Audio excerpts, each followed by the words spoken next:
প্রস্তাব পাঠ করে শোনাবেন গঙ্গারামপুর ব্লকের পশ্চিমবঙ্গ আশাকর্মী ইউনিয়নের সদস্য এবং জেলা কমিটির কোষাধ্যক্ষা মিঠু দাস মহাশয়া।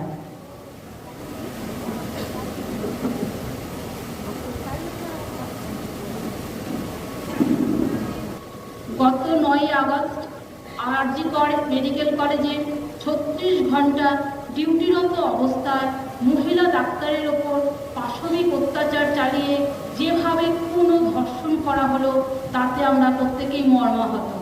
অপরদিকে যারা বিশ্বের শ্রমিক আন্দোলন ও এদেশের স্বাধীনতা আন্দোলন সহ বিভিন্ন আন্দোলনে যারা প্রাণ দিয়েছেন এবং অতিরিক্ত কাজের বোঝা সহ্য করতে না পেরে যে সকল আশাকর্মী প্রাণ দিয়েছেন তাদের প্রত্যেকের প্রতি পরিবারের প্রতি সমবেদনা জানাই।